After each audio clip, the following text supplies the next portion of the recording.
Bienvenue à la 122e réunion. Welcome to the 122nd meeting of the House of Commons Standing Committee on the Status of Women. And all members of the following points. Please wait until I recognize you by name before speaking. And a reminder that all comments should be addressed through the chair. And members, please raise your hand if you'd wish to speak, whether participating in person or via Zoom. Merci à tous pour votre coopération. Thank you all for your cooperation. In Order 1082 and the motion adopted by the committee on Monday, November 27th, 2023, the committee is continuing with its study of coercive behavior.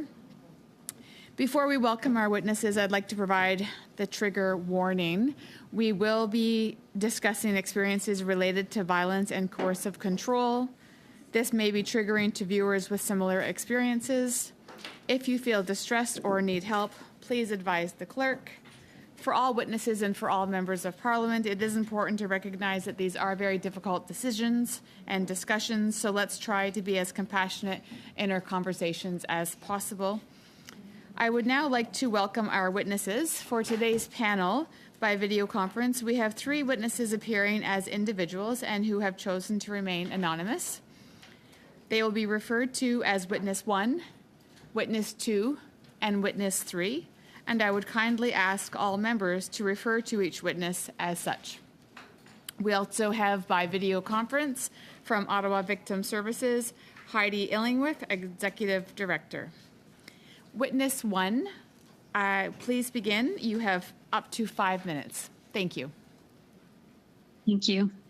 I would like to express my deepest thanks to all of you for your commitment to the well-being of Canadian women and girls and for the opportunity to speak today. I am a physician and my work is predominantly in cancer care. Like cancer, coercive behavior is rampant in our society, often covert and insidious, and affects women of all races, socioeconomic statuses, ages, and religions. I've been in the family court system for 5 years and counting, with reports of coercive behavior made by my children and myself, countered by false allegations of parental alienation made by my ex-husband. Perpetrators of coercive behavior not only deny violence, yet often distract from their behavior by painting themselves as the victim. One common method to do so is accusing the mother of parental alienation. PA is defined as the willful attempt by one parent to prevent or undermine a child's relationship with the other parent. In April 2023, the UN Special Rapporteur on Violence Against Women and Girls, Reem Assalam, wrote, "The discredited and unscientific pseudo-concept of parental alienation is used in family law proceedings by abusers as a tool to continue their abuse and coercion and to undermine and discredit allegations of domestic violence made by mothers who are trying to keep their children safe." End quote. Adding to the trauma of alienation claims is the intensive deprogramming therapy children are subsequently forced to participate in an attempt to repair their relationship with the unsafe parent. This therapy can be administered in a variety of forms and goes by many names. It can be called reunification, reintegration, or reconciliation.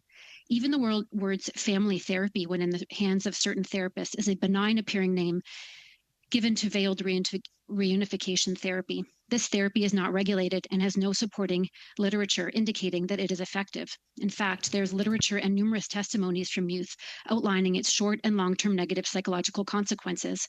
The therapy can be in the form of frequent outpatient sessions, or in some instances, children are sent against their will to a multi-day overnight camp, such as Family Bridges in Canada, and some are even trafficked across the border by transport agents to camps in the US, such as Turning Points for Families in New York. In her report, the Special Rapporteur called on states to ban the use of parental alienation in family court and to ban all forms of reunification therapy. Bans on reunification therapy in camps are currently in effect in many American states. The tactics used in reunification therapy are similar to those used in conversion therapy, in that threats, intimidation, verbal abuse, and forceful denial of reality are used in an attempt to deprogram youth. Conversion therapy is banned in Canada, yet reunification therapy remains a common, quote, solution ordered by family court. If it is not ordered, mothers are often pressured into consenting to it for fear that the court will impose a custody reversal upon them if they do not. As a physician, I find it staggering that the Canada Health Act is overridden and children's consent to treatment is dispensed with in order to force a relationship between a child and their unsafe parent through reunification therapy. Further, children are not being believed and their wishes are disregarded, which violates the UN Convention on the Rights of the Child. Because my ex-husband was able to convince the custody assessor and reunification therapists that I demonstrated alienating behaviors, my children experienced 2 rounds of this therapy. I've witnessed the therapist dismissing disclosures of abuse by telling the children they are not remembering events correctly, telling them to forget about it and move on. Or excuses are made for the unsafe parent in order to normalize or minimize their actions. Some examples include, your memory isn't very good when you're emotional. That's not how it happened. These are mistakes, or dad was just stressed that day. The more the child attempts to advocate for themselves, the more intense and aggressive the therapy becomes, and the more the child's behavior is framed as pathological, disordered, defiant, and a manifestation of alienation. Regarding recommendations, criminalizing coercive behavior is in theory an excellent step forward. However, the law has to be worded in such a way to protect mothers who are accused of alienation. Supporters of alienation will work hard to have it framed as a form of coercive behavior, and the consequences for mothers can be catastrophic as they will be fined or jailed for parental alienation. If we eradicate the remedies imposed by the court, such as reunification therapy, custody reversals, and no contact orders, allegations of alienation will dissipate as the allegations will no longer result in financially and emotionally abusive outcomes for mothers and children. There are numerous other valuable changes that can be made. Standardized risk assessments should be performed by custody assessors, CAS workers, and clinicians involved in these cases. Children's wishes should be respected, and mothers' and children's accounts of abuse should be believed. There should be access to children's lawyers so children can have their wishes and experiences directly communicated to the court. I ask for legislation that aligns with the UN recommendations, specifically to ban the use of alienation in family court, in addition to ban all forms of reunification therapy and camps. Thank you very much for listening. Thank you very much. Witness 2, you have up to 5 minutes. Thank you. Thank you very much for the opportunity to speak with you today. I'm an 18-year-old Canadian woman and am a survivor of coercive behavior and reunification therapy. I hope to provide some insight into the broad spectrum of what Canadian youth experience under the black cloud of their preferred parent being accused of parental alienation in family court custody disputes. Within a few days of being told about my parents' separation, my sibling and I were brought to reunification therapy to repair our relationship with our dad. When asked about our experiences at home, we communicated that our dad was absent throughout our lives and therefore he was a stranger to us. When he was around, he was easily angered and emotionally abusive towards us and our mother. There are many examples, but some include yelling in my face, swearing at me, calling me names, making homophobic comments to me, listening in on my conversations, sneaking up and startling me, monitoring me, forcing affection, threatening me, and videoing me without my consent. My sibling and I avoided interaction with him because of how unpredictable his behavior was and how nervous he made us and how much he scared us. In the reunification therapy sessions, we watched our dad inappropriately flirt with the therapist, lie repeatedly, and as a result, the therapist denied our reality. When we described emotionally abusive episodes, our dad told the therapist that they didn't happen. The therapist told us that we needed to think of things from our dad's perspective, that we weren't remembering things correctly. Witness 2, could I kindly ask you to slow your pace down a little bit just so the translation can be a little bit easier? Thank you. Sure. That our dad was stressed and made a few mistakes, that our boundaries were incorrect, that we needed to be educated because we didn't understand relationship boundaries, and that our thinking was disordered and distorted.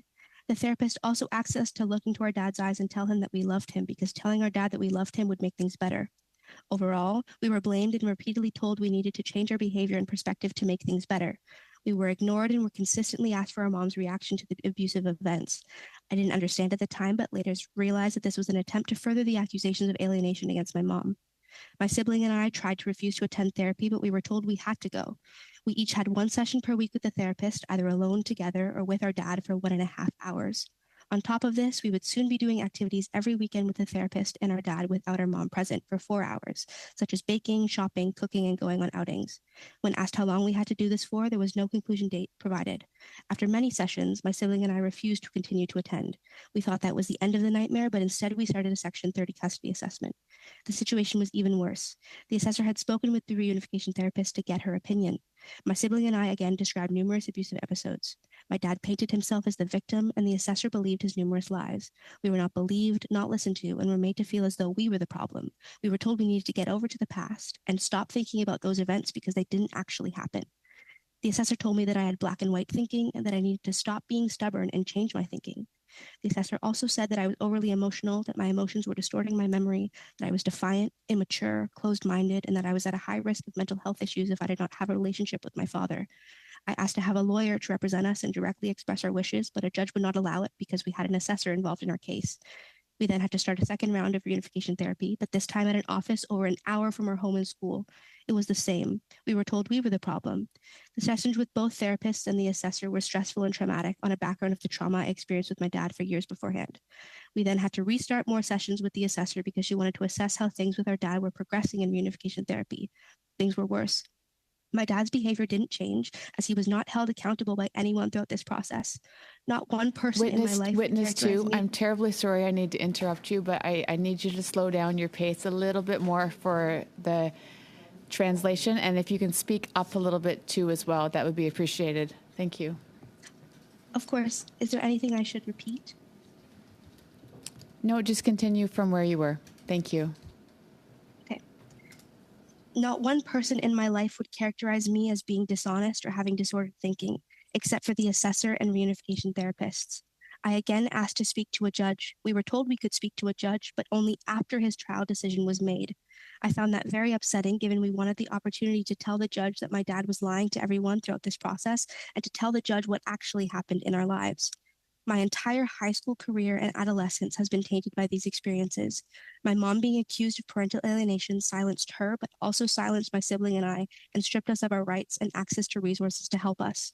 Ignoring children's reports of abuse, disregarding children's wishes regarding parenting schedules, and forcing children into reunification therapy and camps is abuse of Canadian children and violates the United Nations Convention on the Rights of the Child.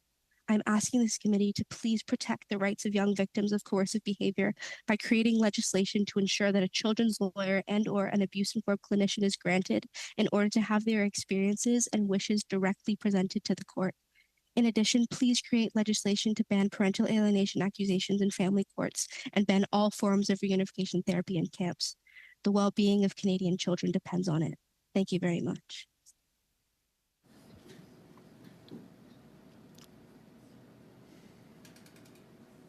Thank you very much, witness number 2. Witness number 3, you have up to 5 minutes. Thank you.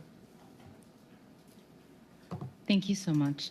As a mother who was labeled as an alienator, I was also labeled as someone who has engaged in coercive control by the family court.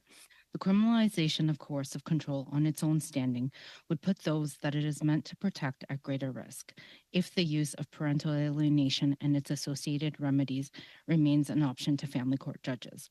It has now been 1,033 days since I've had contact with my child because of the use of parental alienation as a legal strategy. No contact means no visits, no cards, no celebrating holidays, no phone calls. My judgment stated an immediate reversal of custody, inclusive of a police enforcement clause. The non-preferred parent was granted exclusive custody, sole decision-making, an indefinite restraining order, and ordered to participate in a second round of reunification therapy. This order is in direct contradiction with the recommendations of the Office of the Children's Lawyer, who recommended I should have sole custody and decision-making. In 2020, Professor Joan Meyer published empirical evidence that alienation claims are effective in undermining mothers and double their rate of losing custody of their children. Our family's judgment further legitimizes this study and is consistent with her findings. As published in the Journal of Child Custody regarding children that have been forcibly removed from their preferred parent, the children in these cases suffered from anxiety, depression, PTSD, self-harm, and suicidal ideation, and some repeatedly ran away, thus exposing themselves to further harm of homelessness and sexual trafficking. The content from this journal has now become my child's reality. My child's clinical impression, as documented by the Hospital for Sick Children and the Center for Addiction and Mental Health, is aligned with the Journal of Child Custody regarding children that have been forcibly removed from their preferred parent. Since the reversal of custody and no contact for almost 3 years, my child has been diagnosed with suicidal ideation, anxiety, depression, and self-harm. Prior to the reversal of custody, my child did not have any concerns with mental health. Once again, the details of my case align with the Journal of Child Custody, as my child has also run away from school and home. Every time has been re-traumatized, and her cries for help have been met with assault, forcible confinement, and punishment. The typical outcome in family court cases like mine is that the preferred parent is erased from the child's life. The remedies associated with parental alienation are hypocritical. In order to repair the relationship between the child and the non-preferred parent, they completely remove the preferred parent. They stop any and all contact immediately with the preferred parent, family members, friends, and even change of school, doctors, and physicians. Another implication for children affected by the pseudoscience parental alienation is that all resources put in place to assist children, such as the Children's Aid Societies, the Ontario Children's Lawyers, clinicians and lawyers, school social workers, and mental health practitioners, become null and void when there are accusations of parental alienation. Not one of the above agencies has made any attempt to help my child. As the non-preferred parent presents the court order, then any concerns for the child's well-being, mental health, or life are disregarded. Accusations of parental alienation can be as simple as the preferred parent does not have pictures of the non-preferred parent in the common areas of their home. The children do not smile in pictures taken with the non-preferred parent. The children do not tell the non-preferred parent that they love them, and the preferred parent is alienating by not forcing the children to do so. This applies to physical affection. The preferred parent has to force the children to hug the non-preferred parent, otherwise this is seen as alienation. The clinical documents demonstrate that my child's views and preferences have remained the same, to be in the primary care of her mother. School and medical reports are consistent that my child is intelligent, mature, and a top achiever, yet her views and preferences are still not respected. The children are the ultimate victims in this process that is imposed upon them by a judge who follows the pseudoscience of alienation and all the unethical and traumatizing remedies associated. In conclusion, I recommend that the Canadian government adopt the recommendations of the UN Special Rapporteur and null. I additionally recommend the removal of the family court's ability to order custody reversals, no contact orders, reunification therapies in all forms, and the use of transport agents. Thank you. Thank you very much. Our last witness for this morning or this afternoon will be Ms. Illingworth for up to 5 minutes. Thank you so much for the opportunity to address the committee. I want to thank the three witnesses who spoke before me just now for their very powerful statements. I'm here today representing Ottawa Victim Services, the community-based agency that's mandated to provide 24/7 crisis intervention supports to victims of crime and tragic circumstances across the city of Ottawa. In 2023-24, we served 4,292 clients, of which 1,287 were survivors of domestic and intimate partner violence, which is about 30% of our caseload. Our clients regularly disclose many forms of coercive and controlling behaviors by their intimate partners, including isolation, intimidation, monitoring, restricting access to financial resources, emotional abuse and threats, and other forms of psychological manipulation, which undermine their autonomy and self-worth. In our daily work on the front lines, we do see the need for a criminal law response to coercive control. Currently, there are offenses in the criminal code that are used to respond to situations of domestic and intimate partner violence, but these offenses were designed to respond to the problem of men's public violence against other men. Canada lacks specific and clear legislation outlining what abuse is in the context of intimate or private relationships. In my view, there has been a deliberate failure on the part of the state to recognize private violence that occurs in the domestic context for the epidemic that it is today. And this is largely because it is a gendered issue negatively affecting women and children and gender diverse folks. The law does not currently reflect victims' lived realities or the real nature of harm, as you just heard, because it fails to include many aspects of abuse in the intimate context. So I do believe that a shift is needed in order to significantly impact how the state responds to domestic violence in Canada. And I do think we can make a difference by firstly broadening the definition of abuse. Our existing laws focus on physical violence or threats of physical harm. And coercive control includes a range of behaviors like psychological manipulation, isolation, and financial control, which can be just as damaging but aren't captured by existing laws. By criminalizing coercive control, the legal system would recognize and address these forms of abuse and provide a broader scope of protection to victims who may not have experienced physical harm, but they're often paralyzed by fear from the psychological abuse and manipulation of their partners. I also think it's really important and really needed in terms of a cultural shift. We need to start thinking about coercive control as a serious issue rather than a minor or private or normal aspect of relationships. Intimate partner violence is an epidemic, and we need to take steps to fully address it.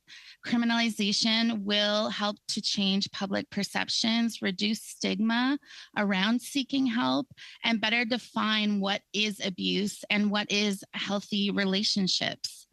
I think also it's really critical that we need to look at early intervention, and criminalizing coercive control could lead to earlier intervention by the authorities. We want to be able to intervene as service providers before behaviors escalate to physical violence. And we can prevent more severe abuse and provide support to victims earlier. And this is really key to the prevention of femicide in Canada. Many domestic homicide reviews, academic research in the UK, in Canada, in Australia, and the USA have identified coercive control as a significant precursor in many cases of domestic homicide.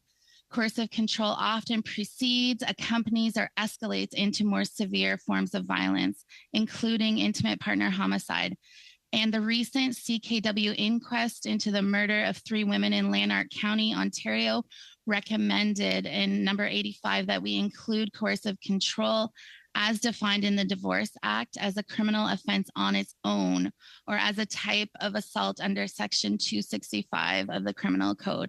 So I cannot emphasize this enough. Coercive control is a warning sign, and numerous studies have found that coercive control is a common feature in the histories of domestic homicide cases.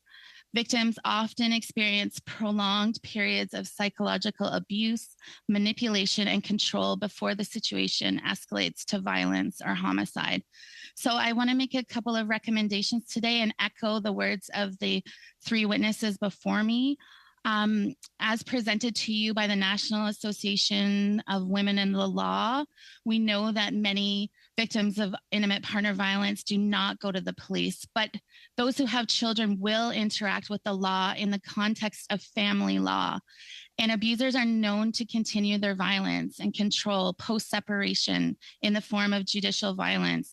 Therefore, it's important to also address coercive control in family law. Specifically, we echo the calls of NAL for the committee to recommend the Government of Canada amend the Divorce Act to ban parental alienation accusations from being used in family court.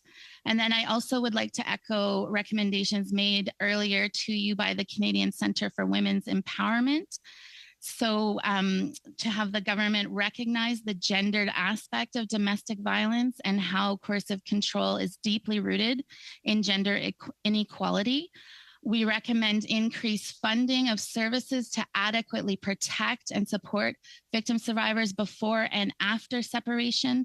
We recommend a holistic framework that can adequately support and protect women in abusive situations, especially with respect to different intersectional realities, such as newcomers, immigrants, gender diverse people, Black, Indigenous, other persons of color, disabled persons, seniors, and young women who are all at increased risk of violence. And lastly, we recommend that economic and financial abuse must also be included within the context of coercive control and include post-separation abuse in considerations if we are moving towards a coercive control offense. Thank you very much. Thank you very much. Thank you very much. Excellent. Thank you all for your opening remarks. At this point, we will move to our first round of questions. Nous allons commencer avec Michelle. We'll start with Michelle. 6 minutes. Is today for being here on our study for coercive control. Your voice matters, and we're very happy to have you here. If I can start with Ms. Illingworth. Ms. Illingworth, thank you for the work that you do. When we see an increase in 50% crime, that means 50% more victims, right? I think that's a key thing people forget when they're looking at a lot of the stats that we see. But one of the things you had said was our findings were that the Canadian Victim Bill of Rights has largely failed to empower and support those harmed by crime.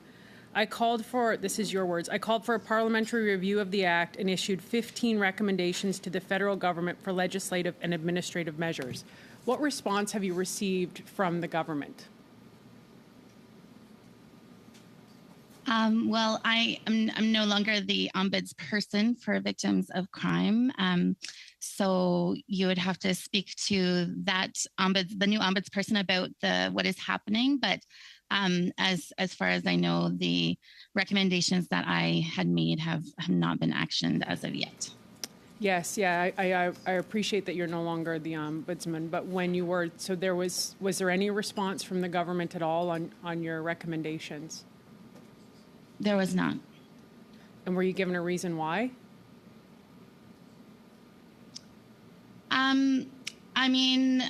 The report was received, as far as I know. We had been calling for the review of that legislation that was supposed to happen after 5 years. I understand it may be coming, but I don't have information really to answer that. I'm sure that must have felt fairly frustrating for all of the work that you're doing. I want to go to witness number 3.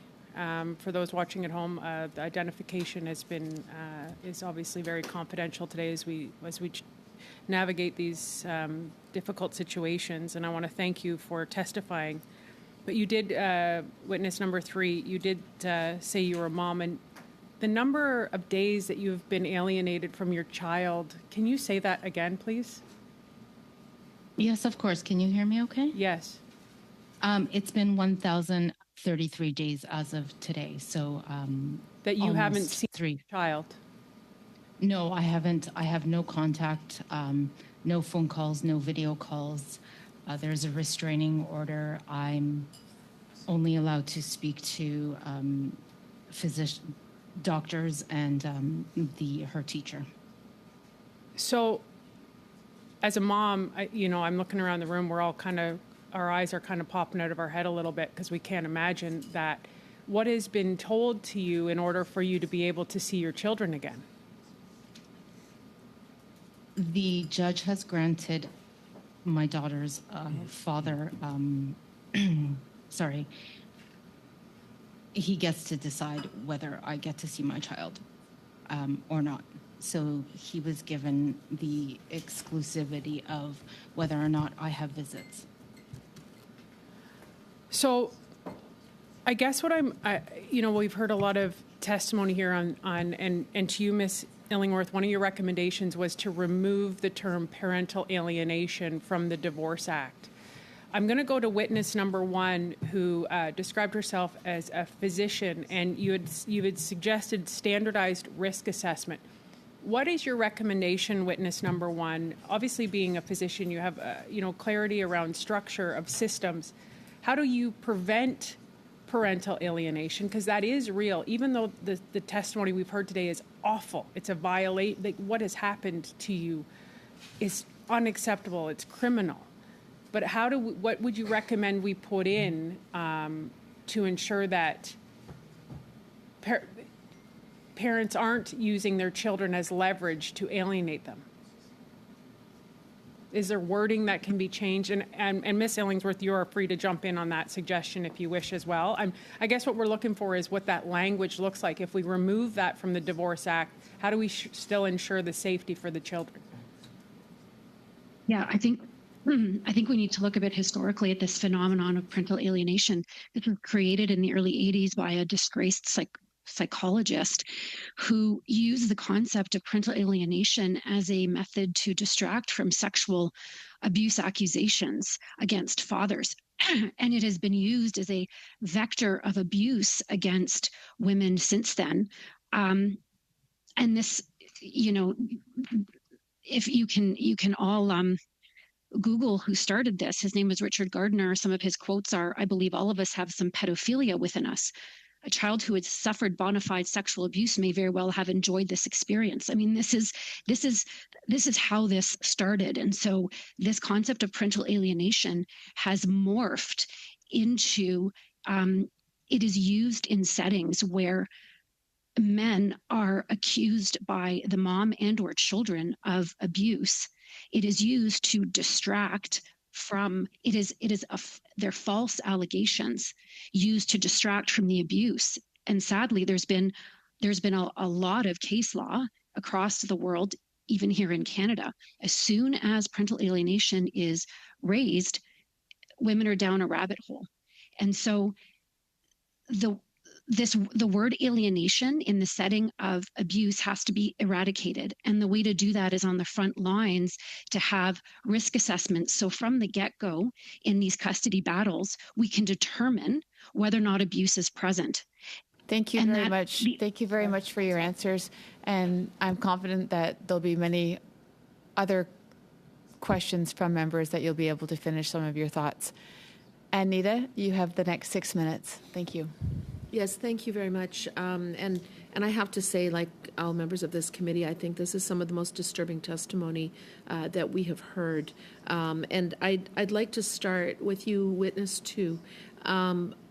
What you described is absolutely a violation of your fundamental rights. You mentioned the United Nations Convention on the Rights of a Child. I just want you to know that, what you are doing today by speaking out is going to help a lot of other children. And I know it's really hard, but I just really want you to know that we appreciate what you're doing. The fact that your basic rights, you wanted to speak to a judge because you believed that this would actually make a difference. Are there safeguards? I mean, you've talked about banning all forms of reunification therapy and other things, but are there safeguards in the judicial system that could be built in that would allow, your voice was silenced, but that would allow children to have a voice, to have a direct remedy? Is there anything that you can think of that we could do that would make sure that what happened to you doesn't happen to anybody else? Yes. Thank you for your first remarks. I very much appreciate that. And I want to apologize for speaking too quickly. I was quite nervous. But to comment on what you said, I think it's very important that what I wanted to happen does happen. For example, children get the opportunity to speak with the judge prior to their decision being made, because it was quite frustrating to not have that opportunity. In addition, I think involving children's lawyers, so that if the child cannot communicate directly with the judge, having an intermediate, party, like a children's lawyer who takes the words of the child exactly without twisting them or manipulating them in the ways that the assessor did, and then communicating the child's wishes to the judge. I think that is an alternate solution as well. Very, very much. I wish we had more time, but I am going to move on to witness number 1, because in the horror of what you're describing, there are some things in what you said that are incredibly alarming. One of them was you said that children being trafficked across the border. And we know that children cannot travel internationally without parental consent. So how on earth would this have happened? Can you maybe describe what happened to you, and how do we prevent that, given that, in my view, that would be illegal to begin with? How did it happen? My children were not sent to a camp in the U.S. However, I know of 2 cases in Ontario where that did happen. And what happens is at the time of the judge's decision, the custody is transferred initially to the transport agents and then transferred to the custody of the people who run the reunification camp. So we've had children driven across the border to New York, and another child flown to a camp in California. And this dates back all the way to 2012. This is going on for some time, but there are these camps also in Canada. So I think we need to look at these kinds of issues as well to ensure that this doesn't happen.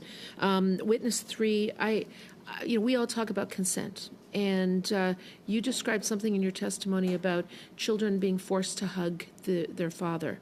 Obviously, forced hugs is not consent. Is this something that, because it's baffling to think that this would even be allowed in our system. How do we prevent that? And is this something that's happening across the board? Thank you. Yes. So my child was also forced to. It's with the reunification therapist, and any form of reunification or any time parental alienation is brought up. So when the child feels scared and they don't want to hug or show affection or tell the non-preferred parent that they love them, that is seen as alienation by the preferred parent. So that is used against us in family court. I'm not too sure in terms of prevention, but removing the reunification therapy, like we've all spoken about, and all the remedies associated with parental alienation that are being currently used. And also, as witness number 2 had mentioned, is just having lawyers to properly advocate for the children and to express their views and wishes. Bringing that. I just have less than a minute left.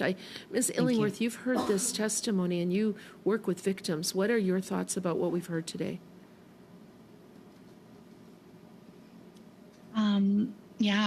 I thought the testimony was incredibly powerful.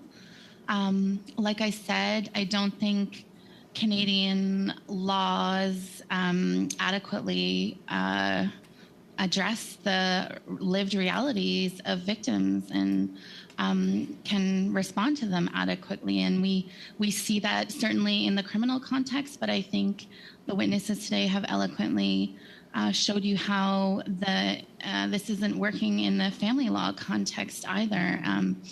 And we have serious work to do, especially around the use of parental alienation and disallowing that, as recommended by so many and the UN Special Rapporteur. But it doesn't surprise you.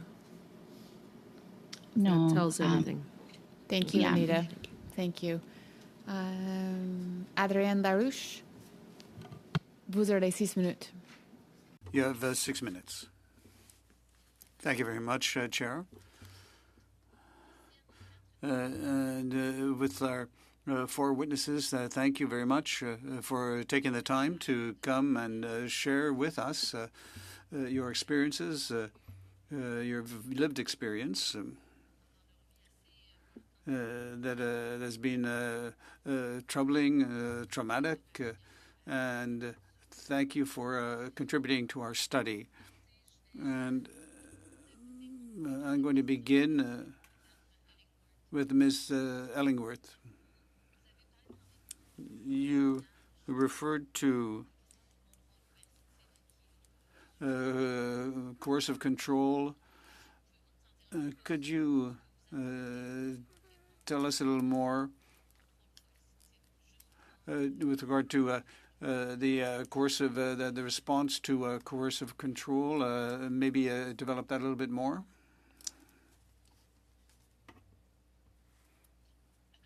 The current response, the current criminal law response? Is that what you mean? Exactement, parce que vous l'avez nommé dans vos... Yes, because you mentioned that in your preliminary remarks, but I thought maybe you might like to come back to that and develop a little bit more the concept. Yes, well, I would like to come back to that, certainly. I have concerns that many of the clients that we help, that we serve in our jurisdiction, cannot access police support. There's no charges in their case unless there is a physical incident of violence. And so all of what is happening in that relationship that is very abusive is basically observed by patrol officers when they come on scene. They know something is going on that isn't right within this relationship. People are, survivors are describing economic and financial abuse and control. They're being isolated. They're being intimidated. They have been threatened. They're very fearful. But right now, the law is really focused on physical incidents of violence, and that's when charges can be laid. And so we have so many survivors that are really outside of the scope of a criminal law response, and they don't know where to go to get help. They don't know how to get out of these situations. Luckily, sometimes we have officers who recognize that there is a problem and they will flag it to victim services teams so that we can intervene and do some education around what may be happening, help people to recognize the abusive situation that they're in and get them supports to increase safety or provide them with options around perhaps fleeing and looking at new housing to get out of the situation that they're in. And others, like the testimony you've heard today, maybe are not in the criminal justice system at all, but are trying to separate or get a divorce from the abuser. And then if they have raised concerns around their partner being abusive, they face really dire consequences in the family law system in terms of then being accused of parental alienation. So I think we have serious work to do in terms of dealing with coercive behavior in both the criminal system and the family law system in Canada. Thanks. Merci, mais comme mon temps est limité. Since I don't have a lot of time, I'm going to come back to another question. And I was struck by a campaign in Quebec which says that the violence is already hitting or a blow, but often it hurts. It hurts very much, and so I think there's not often a bruise, a physical bruise, as a sign of abuse. So this is a very old campaign. This is something that's occurred to me quite a bit. You talked about it earlier, but you also talked about a changement of culture, and you've said that it's not; these are not criminal acts, but often the police officers are not made aware of how to identify these situations. What about some kind of initiative to increase awareness amongst, for example, police officers or others that might be confronted with this kind of situation? Absolutely, we need to do implement training mechanisms, especially if we're moving towards the criminalization in this country. There will need to be training for police, judges, and other legal professionals in addressing these behaviors, right? And responding to these behaviors and how we handle these cases in both the criminal and civil law contexts. And I think absolutely public education is needed as well as part of this change, so that the problem of intimate partner violence doesn't remain hidden and thought of as a private matter. Thank you very much. It very much is now. Thank you very much for your response. Leah, you have 6 minutes. Thank you so much, Chair. And just want to start out by thanking all the witnesses for being here. and sharing really difficult testimony. I want to honor that. My first question is for witness number one. We know that abuse, and you were talking about abuse, is on there's a continuum of abuse, coercive control being part of that, often resulting in physical abuse. I know that we're studying coercive control, and one of my concerns with criminalizing at this point coercive control is because I don't know if we have adequately addressed parental alienation and if that will place victims at greater risk. And I want to quote very quickly the Knoll report, where it says, victims of domestic violence are particularly at risk of being accused of parental alienation when they raise safety concerns. The idea that mothers fabricate allegations of violence to gain an advantage in family court and then brainwash their children to fear their father reinforces myths around family violence, marginalizes concern for child safety, and puts women who denounce domestic violence at increased risk of being disbelieved and even punished. Do you think parental alienation is often used as the counter-argument for coercive control? 100%. 100%. It's well documented in the case law and in the literature. Yes. Witness number two. And I do. Oh, sorry. Witness number two, I know that you spoke a lot about the abuse you experienced at the hand of your father, and I want to say, like, that's traumatic, and I'm sorry that your childhood was impacted by violence. But I go back to the quote that I just made about, you were a child who communicated fear of the father. How is the use of parental alienation, like we're studying coercive control, how is not having proper things in place to protect victims from being accused of parental alienation, how did that make you more unsafe?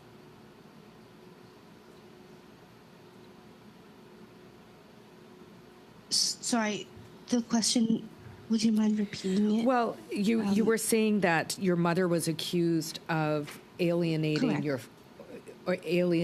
father, and as a result, you had to go for therapy. Correct. Part of the reason is because courts are allowed to use that. They're allowed to use accusations of parental alienation. How do you believe, or do you believe, that placed you at further risk for violence? Yes, 100% it did. Because of the accusations, I was forced to spend more time with my abuser. And as a result, that directly places me in a space where there's a higher risk of violence. So, and I appreciate it, and I absolutely agree with you that that was a violation of your rights. And I know that you cited the UN Convention on the Rights of the Child. How is what can the federal government do right now to honor their obligations to this international convention, so that this doesn't happen to other folks in your situation? Well, some lines that stood out to me from that UN report was that children have the right to give opinions freely and have adults listen to you. I was not listened to. It also says that I have the right to protection, being hurt or mistreated in body or mind. And I feel that I did not have that protection. It also says that if parents are divorced, you have a right to stay in contact with both unless it isn't best for you. It wasn't best for me, and yet I was consistently encouraged by the therapists that the court mandated for me to see to remain in contact and like witness number 3 testified to force affection. I was told that I had to tell my father that I loved him, had to hug him, etc. And that I'm so sorry that you experienced that kind of abuse.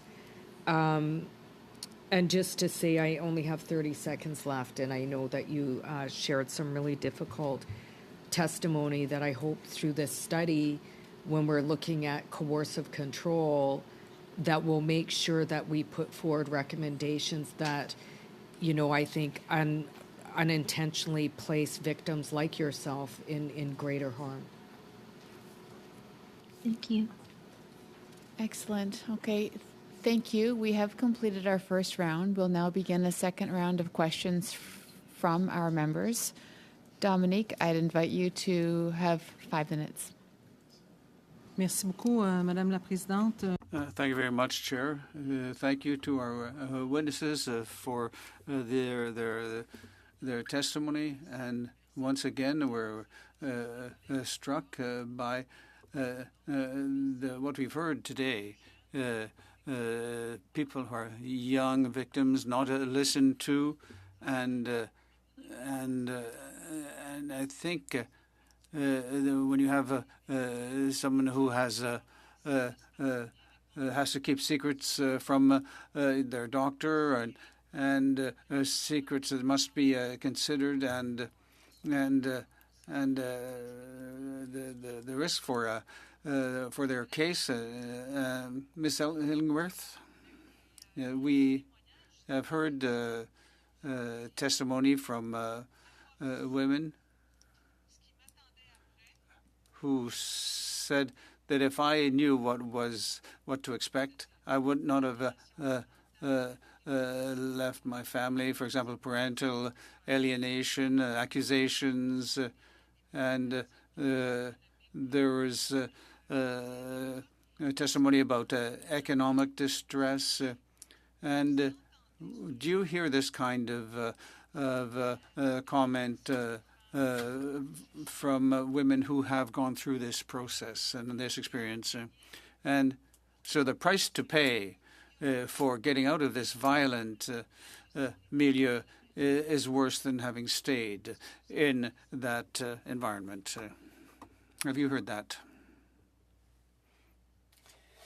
Absolutely. I've heard that. My staff has heard that. There's a lot of complaints around the criminal court system not sharing information with the family court system. So when there's clear histories of abuse and violence being reported in the criminal system, the family system doesn't seem to take that into account. And and how serious that is, and what a serious impact that has on children, and to continue to allow the people who are accused of abuse to raise parental alienation. It's just ridiculous. It's so outdated, and it's harmful, as you have heard, so harmful, as you've heard from the 3 witnesses today. Merci beaucoup, chère madame. Thank you very much. And now a question for witness 2, very young, 18 years old. Welcome, and thank you so much for your testimony. I have somewhat technical question about your life experience, so that I can understand what kind of a therapy you were subject to. And you talked about you were involved with your sibling, your brother, I believe. And were they? What about your ages, relative ages? Madame la témoin numéro 2. Witness 2. I'm 18, and my younger sibling is 16. Merci. Donc, Thank you. So your sister is still a minor, and she's in the same situation that you are and you were. And how was it decided that you had to go to this therapy? And what was the procedure? And how long did you have to go through this therapy? How long were you separated from your mother?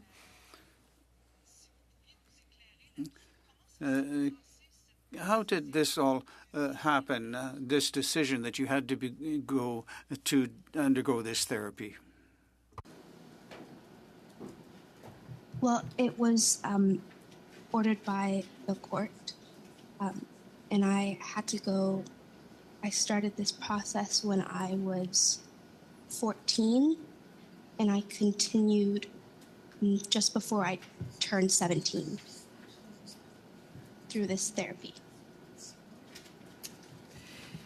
Et quand vous étiez là-bas, And when you were undergoing this therapy, I would assume that you had to live with your other parent. And what was your experience with other adolescents? Did they all have the same experience as you? Were they in the same situation as you? Well, not exactly. While I had to switch back and forth between both of my parents' houses, so they had divided parenting time. The other victim I've spoken to attended one of the camps where they were taken away from their parent. That was not my experience. So I cannot speak on their behalf in terms of... Thank you. Parfait, je comprends très, très bien. Thank you very much, Dominique. C'est tout? Oui, c'est tout. Emanuela, you now have 5 minutes. Thank you. I'm going to be sharing my time with Ms. Hefner. Okay, perfect. I first want to start off by thanking the witnesses for being here and sharing your experiences with us today. I know it's very difficult to do so, and it takes a lot of courage. So I want to thank you for sharing everything with us today in order to better protect women in Canada. I'm only going to ask one question, and then I'm going to pass it to my colleague. But I guess my question would be for witness number 3. What was the justification the courts gave you to give full custody to your husband, but also, or your ex-partner, but also allow him to decide when you would get to see your children? We were in trial. I was forced to self-represent as I couldn't get a lawyer. There was things brought up such as I don't have pictures in my family room wall. I refer to him as, father, your father. There was text messages and emails from years prior that just were used against me. There was an incident, something that had occurred, and my daughter was refusing to go with him. Therefore, I had planted this story in her head, or that's what the reunification therapist and her father's family and her father had told her. So I guess my question, why I'm asking it, is because I'm curious as to how, parental alienation is used against mothers to say that they are, or fathers, whoever the victim is at that point, in order to say that they're manipulating their child into not wanting a relationship with the other parent. But it's okay to have the child not have a relationship with the other parent once that's been done, and for that cut off, like those psychological damage that will occur after that is not considered. It's really, that's what I find difficult, and what I would like for this committee to work on, finding that balance of making, why is it weighted so much heavier on one and not on, I don't know if I'm making sense, but I think you guys understand what I'm trying to say. But I'll pass my I'd like time to to. add, I'd like to add that the reunification therapists or these therapists that they bring on to change the child's reality is often hired by the non-preferred parent and is always swayed by the non-preferred parent. So this person I had spoken to 3 times in my entire life writes reports about how terrible I am, yet has never really had any therapy with me. I'm so Thank sorry you. that that's your experience. Thank you.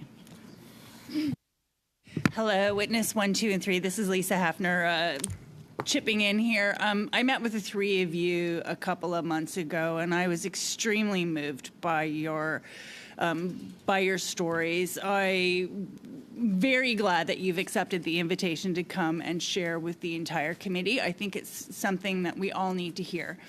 I just want to clarify something that we heard earlier in committee from my colleague. This isn't something that's in the Divorce Act that they want us to take out. This is something they want us to change so that we can't use parental alienation in family court, right? And one thing that I find very disturbing, and I haven't really heard anybody talk about it yet, but that there's sort of a cottage industry growing out of this tendency to use parental alienation. So these so-called therapists, the family reunification people, are the same people advising judges that this therapy is needed, and then the children and the parents are forced into particular therapy with that particular person. Does anybody want to chip in on if they've heard the same or chime in? I will. That is correct. As a physician, none of my colleagues in the medical community have ever heard of this therapy. Nobody I know has heard of this therapy, and it's become a cottage industry. It's very lucrative. Had we continued on the therapy schedule intended for my family, it would have cost us $6,000 a month. And it's mom that's paying that, right? Most often, yes. There can be some type of split that happens, but especially if the child is sent to camp, the bill is sent to the mother. This is another vector of abuse, and it's these same players in this cottage industry, as you said, who are the frequent flyers in the court. The court heavily weighs their opinion, and if they say it's alienation, that's it. It's alienation. There's a lot of money to be made in the reunification therapy industry in this country. Thank you very much. Thank you, Lisa. Next, Adrienne, you have 2.5 minutes. Merci beaucoup. Thank you very much. Ms. Illingworth, to continue with you, the issue of coercive control, and there was a Quebec Assembly MLA with regard was dealing with the file on coercive control and with regard to violence against women, and this the violence is why we think it's very important to deal with coercive behavior. And you said that there is a common characteristic. You mentioned that in your remarks. Could you talk about how, stressing this aspect of coercive control, we can deal with the matters early before they get worse?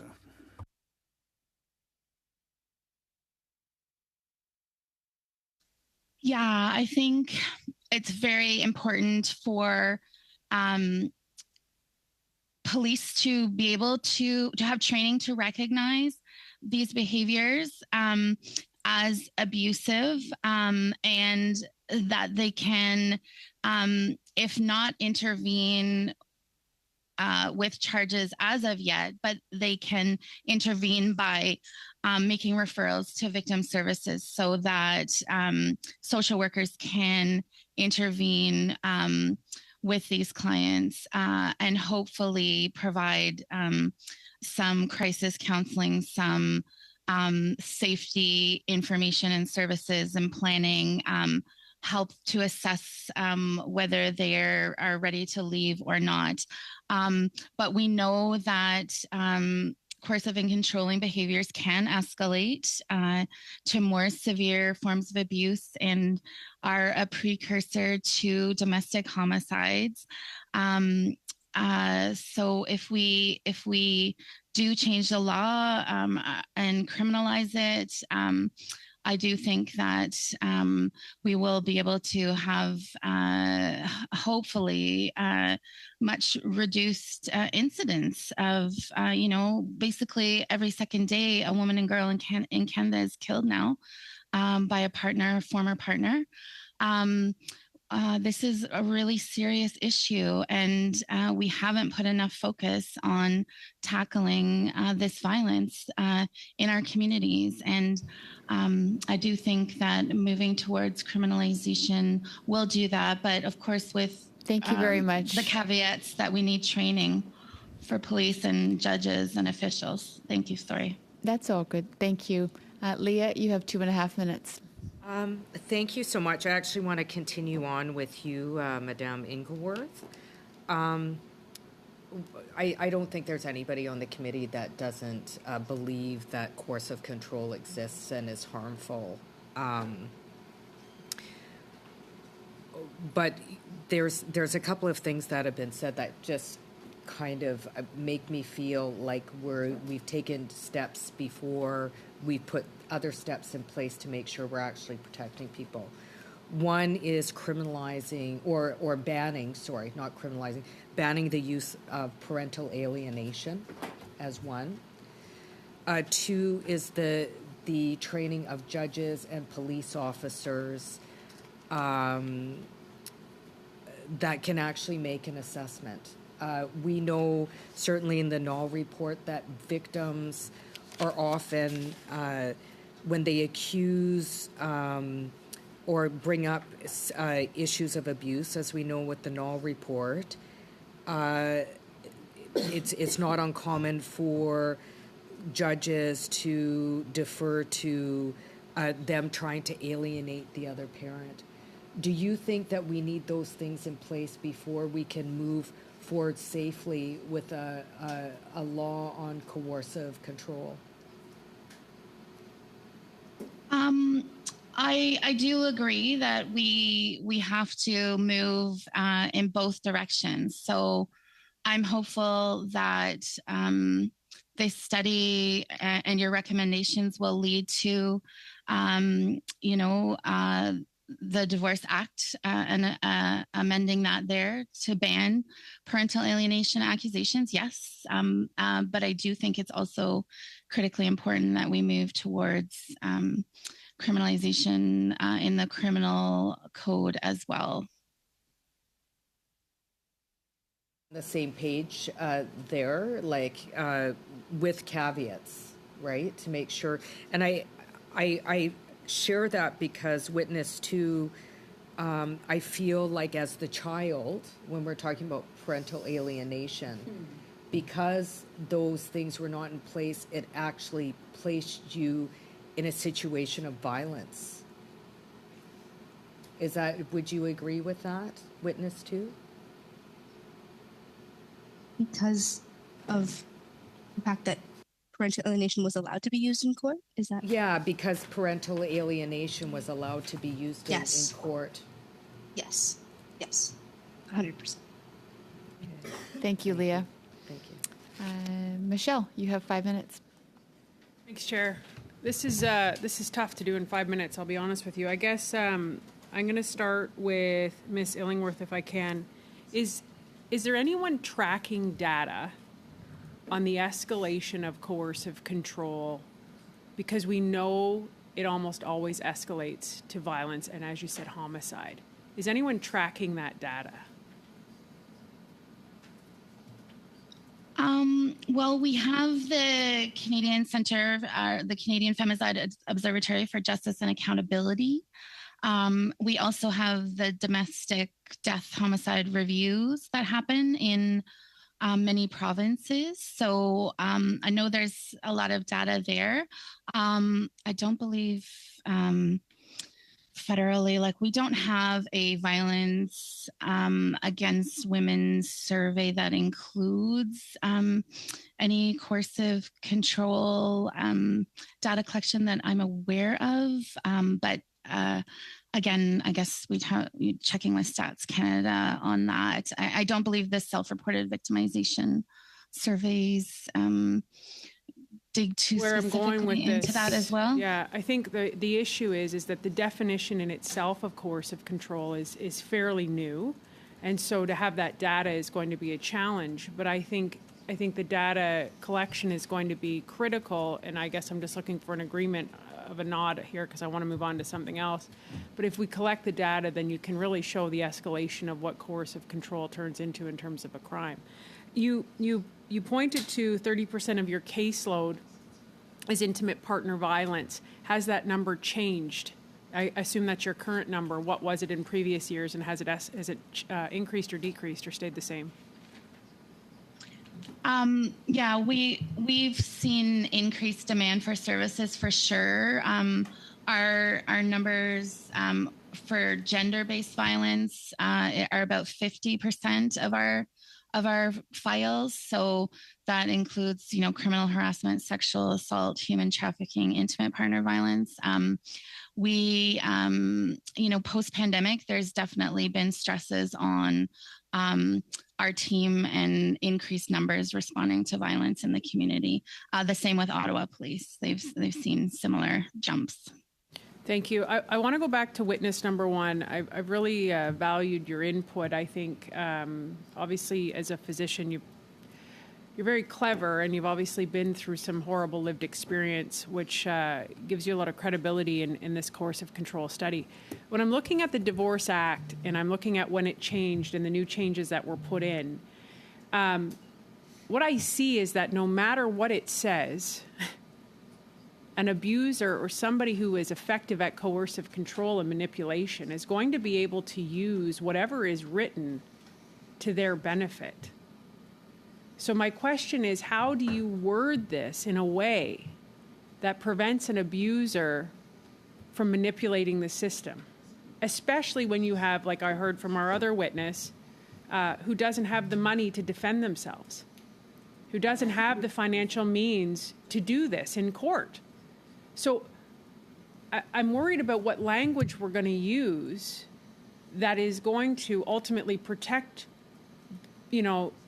parents and children when a judge spends 2 minutes with them and makes a ruling when I don't even know if there's psychiatrists who are specialized enough in coercive control to testify. If witness number one wants to answer on that. I think the wording has to be extremely detailed.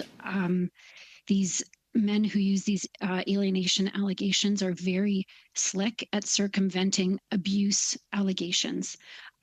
It's just too vague. I've read numerous definitions of coercive control, and all of them are extremely detailed. I think that's the only way to get around it.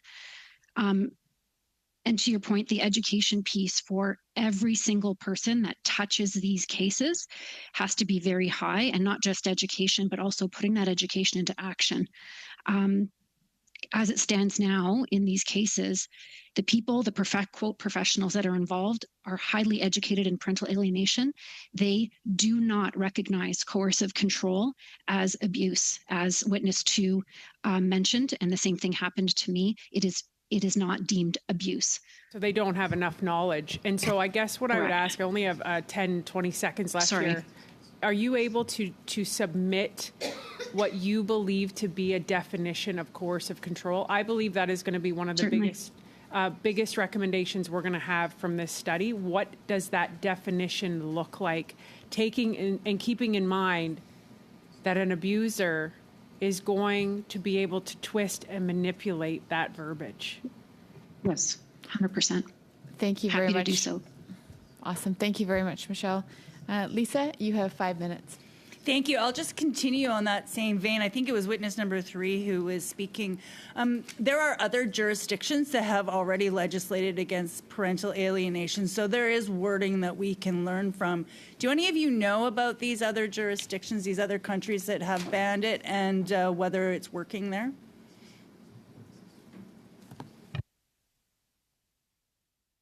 There are numerous states that have banned it. Colorado, Tennessee, New Hampshire. Obviously, our legal system is slightly different, but the framework of the wording is available in Peaky's Law, Caden's Law, and can be used at least as a starting block for us here in Canada to create the legislation. And have you heard of any negative consequences due to this being banned in family courts? I have not. No. If anything, benefits, because part and parcel with banning alienation, most commonly what they're doing, it's a bit of a chicken and egg phenomenon. Some states are banning the reunification therapy in camps. And then by doing so, if you get rid of the remedies, then what happens is that the parental alienation allegations dissipate, because then the abuser cannot inflict this upon the children. And so would that be an acceptable remedy for you if it's a faster way for legislators to approach this problem? If we ban reunification therapy, if we ban any therapy that a child is forced to take, or any therapy where, participants in the court system are forced to take therapy from a particular person or a particular company, would that solve the problem? Ideally, both things would happen, but I think that what would have the most impact, especially if it could be done quickly, because as you can imagine, the 3 witnesses here today really feel a sense of urgency on this issue. Absolutely, the first step should be to ban reunification therapy, and in all of its forms, because even since I have been in the system, it mutates like a bad virus. It keeps changing names. Our court order in the end said family therapy. It was veiled reunification therapy. So we have to be very careful. And at the end of the day, if we continue to respect the children's consent to treatment, which again is overridden, the Canada Health Act is dispensed with, then children would have a right to decline this. But as of right now, they don't. And if they don't participate, the mother is held in contempt of court. Thank you. And family court judges, especially now, are supposed to take family violence into consideration when they're making custody orders or when they're deciding things. Is that not happening because judges don't understand, or is it because coercive control doesn't cause bruises, as we've heard from other of my colleagues here today? Does anybody have thoughts on that?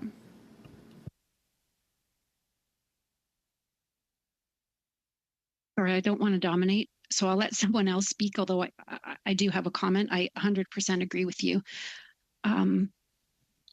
If there's not medical records or reports from a physician, or there's been a police report where there are bruises, they don't acknowledge it. It happened in my case with my own reports and the reports of my children. Thank you. Yeah, Heidi, sorry, go ahead. Yeah, I would just echo that there's such a bias around physical incidents and physical violence. And so, yeah, coercive behaviors and that sort of abuse is not understood widely, whether criminal system or family system. And yeah, there's a lot of education to do of the actors and the gatekeepers in these systems. And sticking with you, Heidi, you just mentioned recently that your organization has seen an increased demand for services, and it's been a strain. What do you think is causing that? Do you think, are there more men abusing women? Is it more women who are willing to come forward? Is it more services are available, more women are aware that their situation is not acceptable and then they look for help? I'm wondering if you could just comment on what you think the factors are.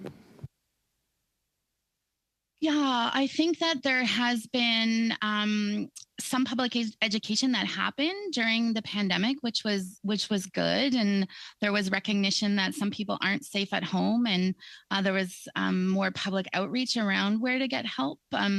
So I think that's good, but there there is still a lot of economic consequences of the pandemic, which is causing a lot of stress on families. Not that that is ever an excuse for violence, but we certainly know there's increased mental health concerns, widespread stress around economics. And just I think pressure. A lot of families are under pressure, and it often can escalate to violence. And so we have seen definitely a increased demand for services. And it's actually hard to respond to the numbers that Ottawa Police are seeing.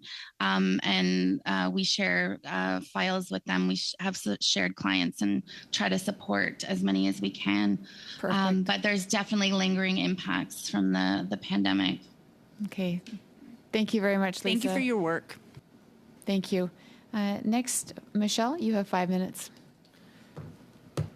Thank you, Madam Chair, and thank you for this. I'm going to go to witness number 3, because this is a mom who we've heard already hasn't seen her children. Is it one child or multiple children? Witness number 3. It's one child. One child for over 1,000 days. No contact. You had mentioned that you were responsible for self-representation because you didn't have the money to get a lawyer. I'd like to dig into this a little bit further if I can, because what were your options given, and how long was this trial, and how did it play out? Of course. Originally, I did have a lawyer. It was through Legal Aid. She got off my case just prior to a settlement conference. At that point, it was the judge stated, we're going to trial. I don't care if you have a lawyer or not.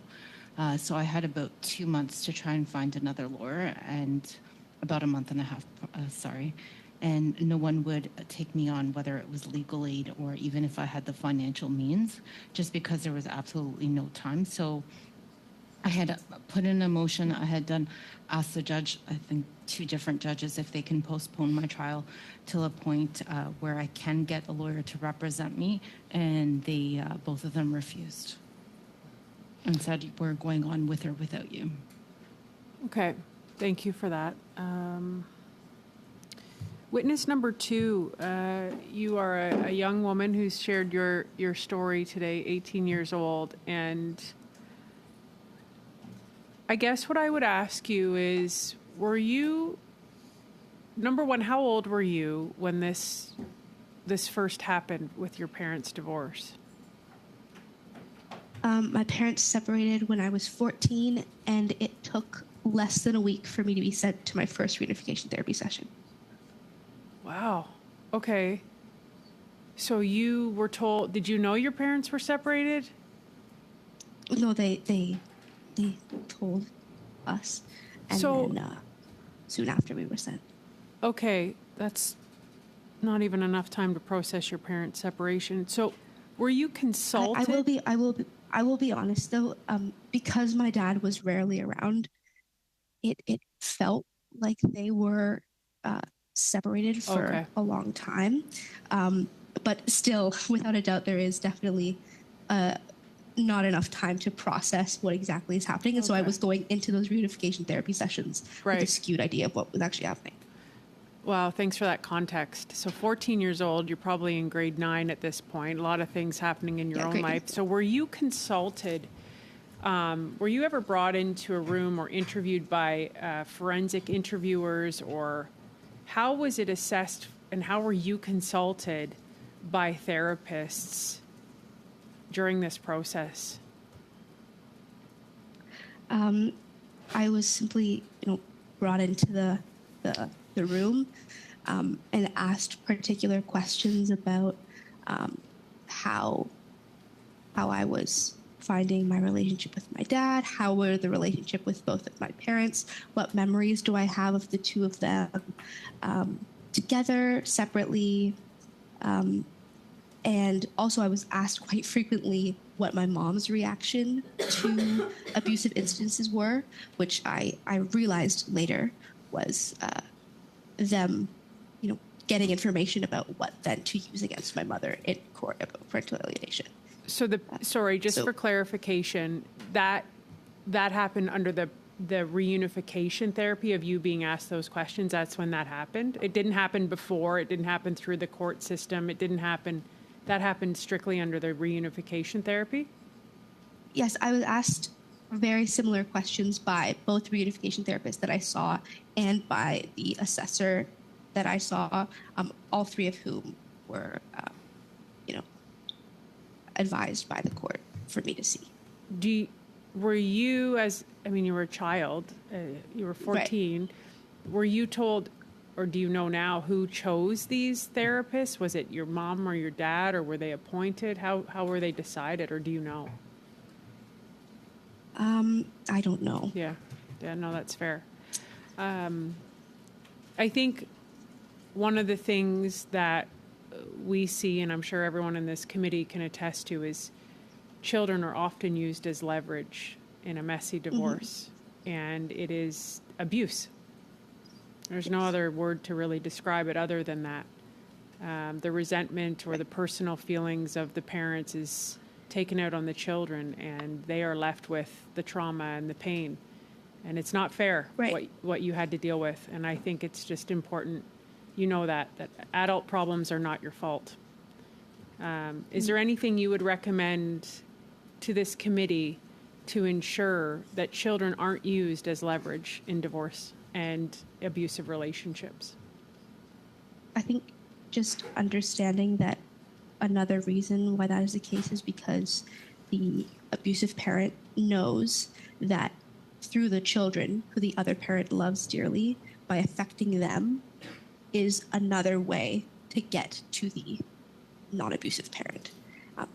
By abusing the children is another way to abuse the non-abusive parent. And I think believing children, listening to their ideas, when they talk about abuse, listening to their experiences, again, providing them with the children's lawyer and support that they need throughout this process is highly important because this is something that is obviously extremely traumatic. Having additional supports like that, when you're being told every time you go into these sessions that you're a liar, that you're defiant, that you have disordered thinking, when you're told this constantly, even though you know your truth and you know your story, a part of you starts to believe it. And I think it's important to have those resources that you can reach out to, like a children's lawyer, so that that does not affect your mental health in even worse ways than it already has. Thank you. Thank you for that. Sonia, you have 5 minutes. Thank you, Madam Chair. Thank you, all the witnesses. Thank you, witness number 2. You're helping other kids. I'm sorry you went through a lot, but thank you for your strength, for your courageous, the testimony you're giving it to us today. So we heard, removal of reunification therapy. I think all witnesses said that. And I know my colleagues also was also talking about education and training.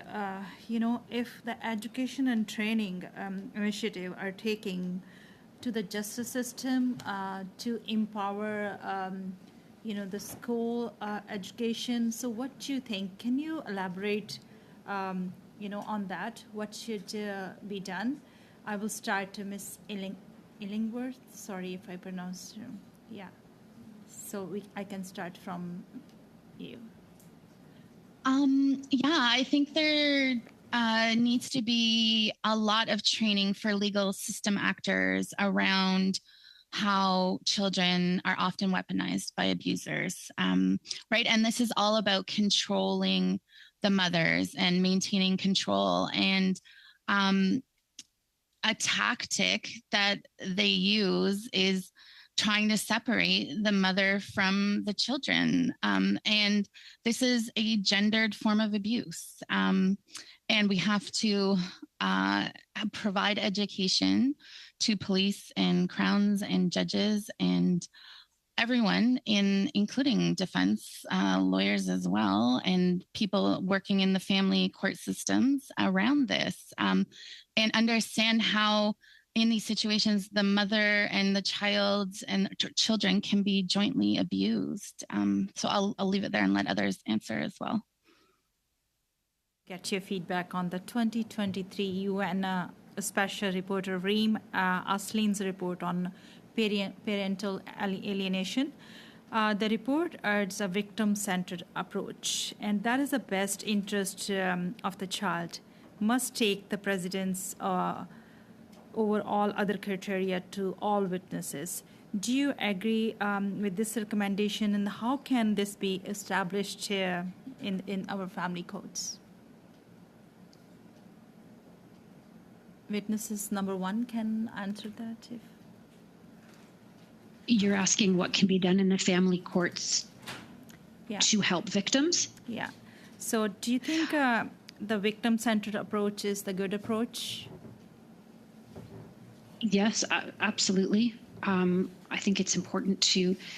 I think the first misstep that happens in the majority of these cases is the lack of recognition from the outset that this is a case of abuse. Most of these cases get labeled as high conflict, where the assumption is that both parties are equally responsible for what's going on. And so the way to have a victim-centered approach would be to not. I mean, all of us can be educated, but it's putting that education into action that is what's really needed. And from the very beginning, every professional involved with these cases are supporting the victims, believing the victims, women and children. Thank you. I think Michelle talked about the collect data on the coercive control. I know in Australia are incident-based. They collect the data, so they're able to capture the ongoing nature, but more so from the coercive controls everyday life. It even possible to collect this data, in your opinion, so then the data-based, if there's a witnesses, so then they can talk about that. The second point is witness number 2, they said broadening the definition of abuse. And what kind of definition you're looking for? Any witnesses can answer that.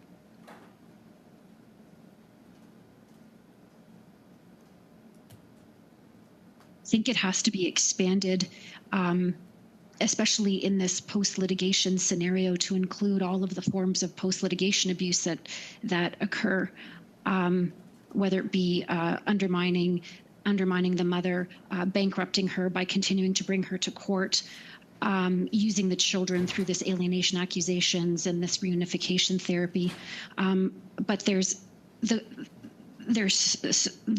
so many things that can be included: financial abuse, spiritual abuse, and isolation, monitoring, stalking. And again, it's very difficult to collect data on it because a lot of it is so nuanced and covert. And so collecting data has to show a pattern of this abuse over time. And again, I feel like this issue is of some urgency in Canada, and I'm not sure how long a longitudinal study could go on for before we have the data. I feel like we know that this exists already in Canada and across the world. Thank you very much for sharing that. Thank you, Sonia. Next, we have Adrien. You have 2.5 minutes.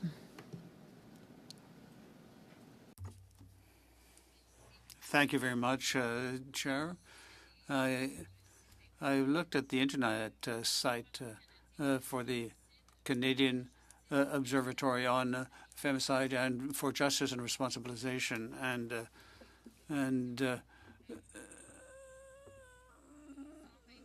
122 women who died because of violence in 2024.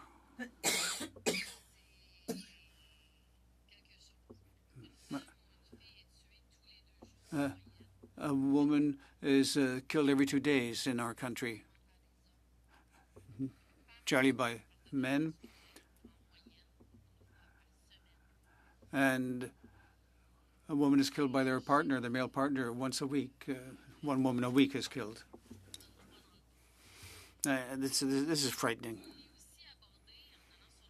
And on that site, of course, there's the issue of legislation with regard to coercive control, and Ms. Illingworth already spoke to that.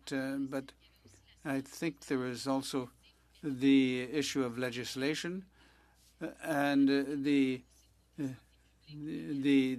public health aspect of this situation, the need for a continuum of services provided for in legislation, but also the participation of community groups and health systems. And Ms. Illingworth, you stressed the importance of investing in this kind of care.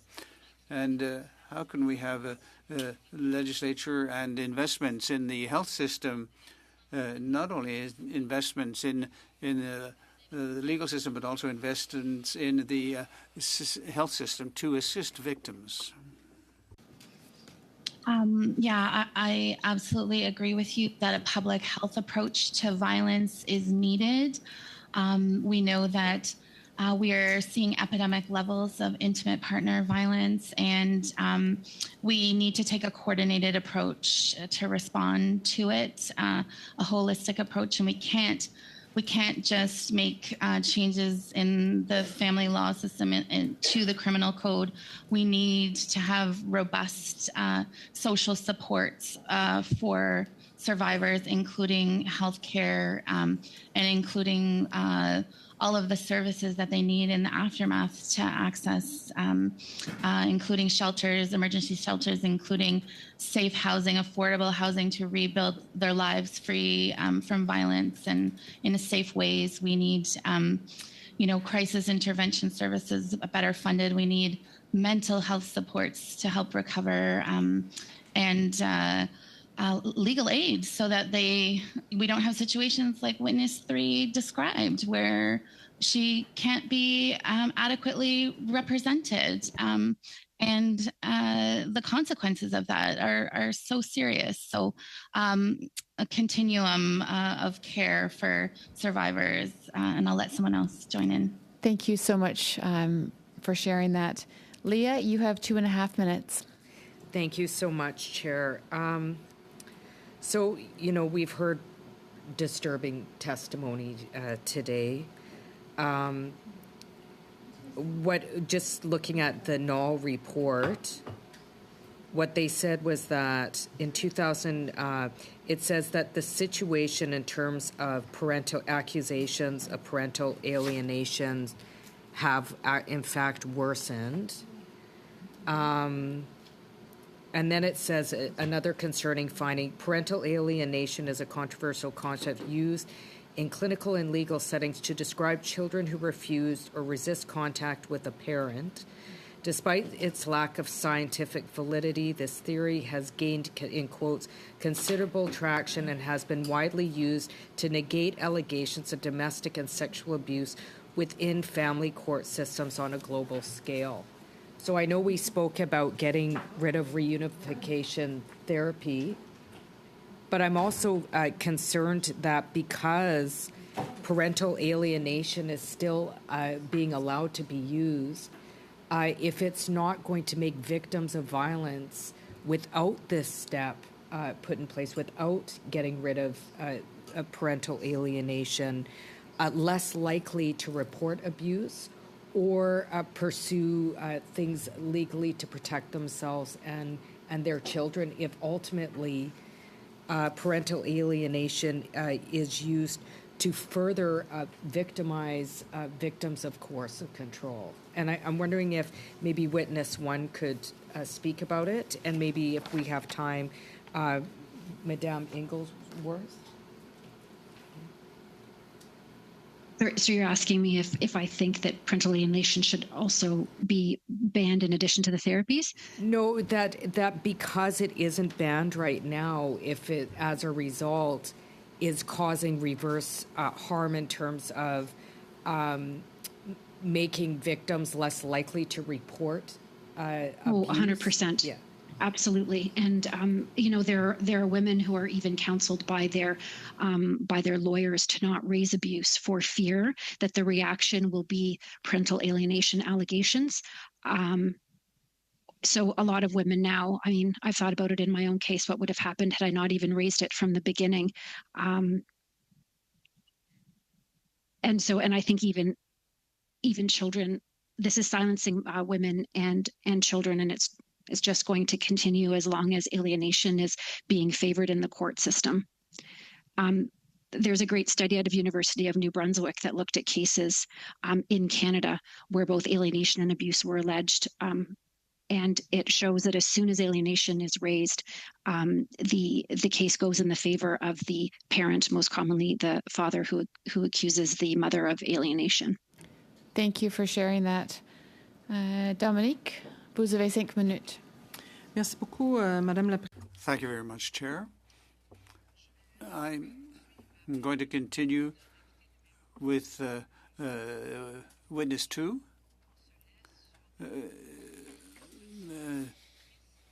With these very sad situations and the bitterness that you feel. I'm sure you're young, even though the events are recent in your life.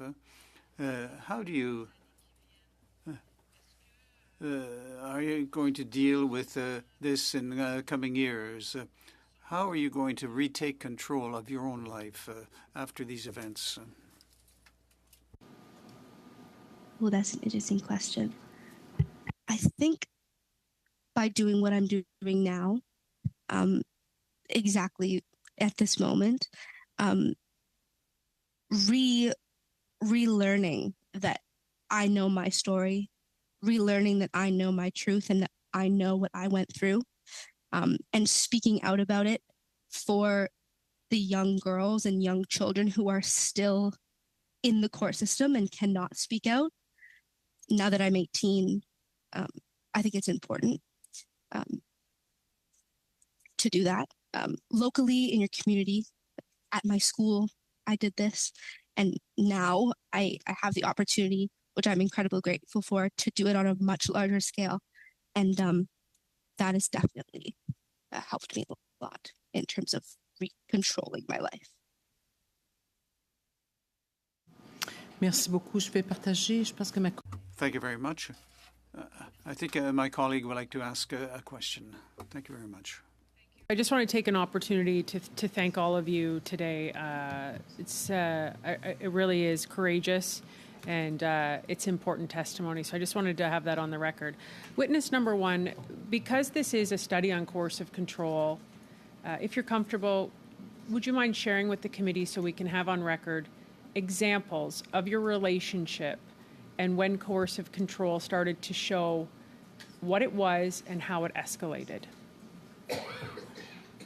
It started in my dating relationship with extreme jealousy.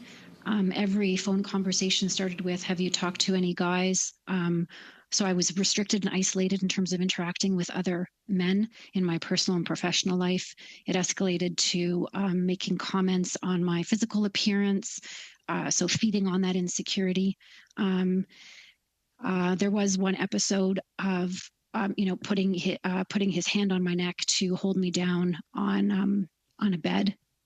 And then from there, it escalated whereby he was constantly monitoring my spending, calling me names, putting me down, making negative comments, telling me that the best thing that ever happened to me wasn't being a doctor, but marrying him, telling me I don't make very much money. So a lot of disparaging comments. And then it escalated to me being fearful of him physically, very threatening, ominous looks, threatening words. And so progressively, I became more isolated, walking on eggshells, always trying to please him. I want to put on the record right now that this witness, whose identity is for her protection, her identity is, what's the word I'm looking for? Protected, thank you, is a physician. This is an educated, brilliant woman And I think for people watching, I think they think, how could that happen to somebody so smart? And there's this misconception out there that coercive control only happens to a certain demographic or a certain group of people. And nothing could be farther from the truth. And I guess I would give you this opportunity now, witness number one, to sort of share how you think this can happen to the brightest of women. I think because of its insidious, covert nature, and I think men like this prey on women whom they admire and who they feel are respected. They like aligning themselves with those women, and in order to keep them, they slowly but surely degrade their self-confidence and self-esteem.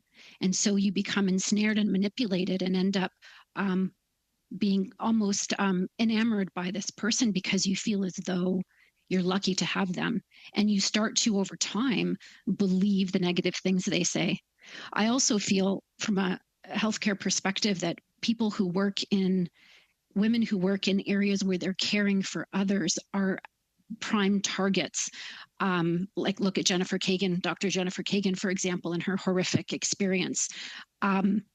You're a prime target for these men because sometimes they're a little bit flawed, and then you therefore kind of take them under your wing like you would in a nurturing manner.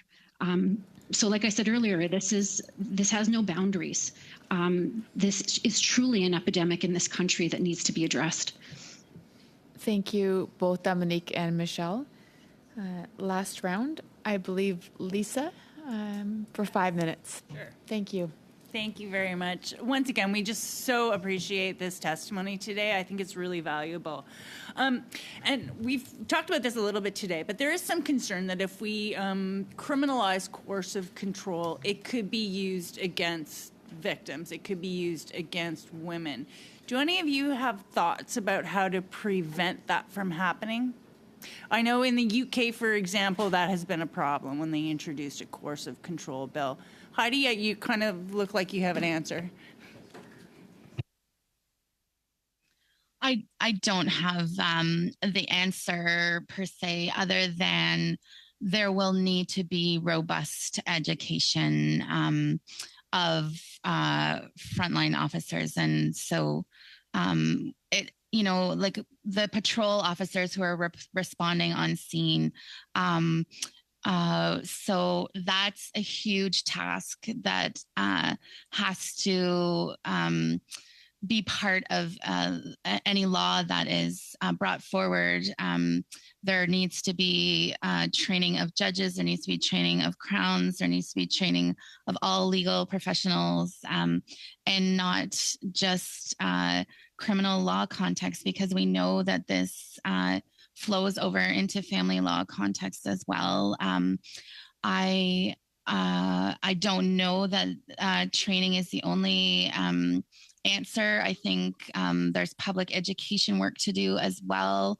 I think that it is going to be a challenge. Implementation of laws, it's always a challenge, and there tends not to be dollars associated with that, with training and changes that need to happen. And that's a problem. We need to think about that, absolutely, because we don't want to see what happens with mandatory charging policies, for example, to continue to be a problem if coercive control is criminalized. I think it's a really important point, because how do we monitor? How do we see if this is happening? It's basically up to the victim to understand what usually she is going through and then to complain about it. And how do you monitor that? How do you look for that? How do you find that? I don't know if you have any of those answers today, but I'm interested in your perspective. Yeah, I don't know if I have good answers to that, but measuring the impacts of the legislation, we've called for that with the Canadian Victims Bill of Rights. It's a challenge, but it needs to happen. There needs to be some form of monitoring, some form of complaints, procedures associated with this. And yeah, we don't want to see what, this a chilling effect and preventing people from reporting and coming forward and seeking assistance.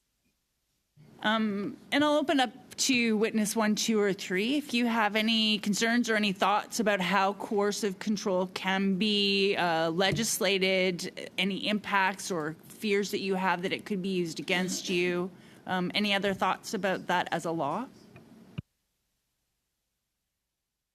Definitely. In terms of, let's say, the parental alienation, right now we're labeled as alienators. Therefore, by the family court's perspective, we're labeled as someone who's engaged in coercive control, and we would therefore be criminally charged for that.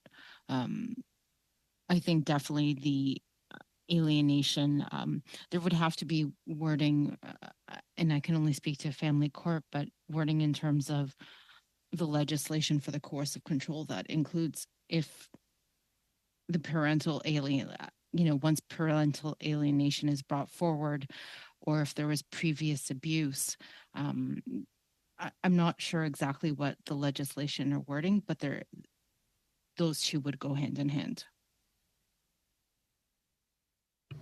I think I've seen that concern from other people too, that parental alienation and coercive control kind of go hand in hand. So if you as the mother are being labeled as the alienator, then you're going to face the charges of coercive control and not necessarily the abusive partner. Do you have anybody have ideas about how to mitigate that risk? I guess ideally putting some type of wording in it to prevent that from happening, some type of subparagraph that mentions specifically parental alienation or alienation type accusations, because again, now people aren't necessarily using the word alienation, but kind of skirting around it, but accusing the mother of the same type of thing. I think it has to be pretty black and white in order to prevent further harming women. Thank you very much. Thank you, Lisa. Yep. So that will conclude today's testimony. I'd like to thank all the witnesses for sharing. At this point, is the committee in agreement to adjourn the meeting? I have a question. Certainly. How many meetings are left on this? We have half a meeting on Monday. Half a meeting left. All right. And how many witnesses do we have? We have four. Four witnesses. Okay. Thank you. Thank you.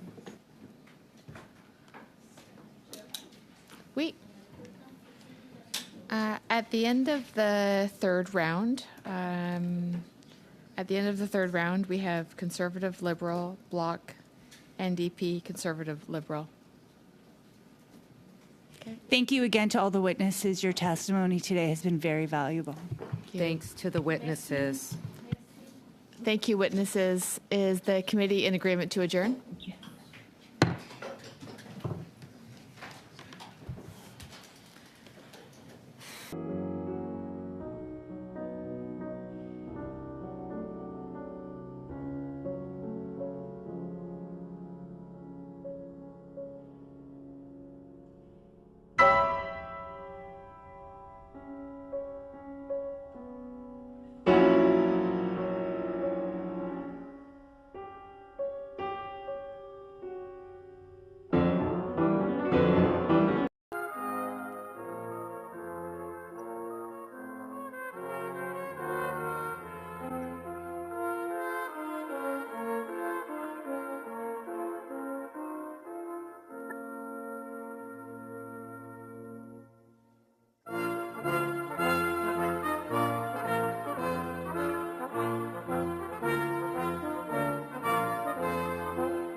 you.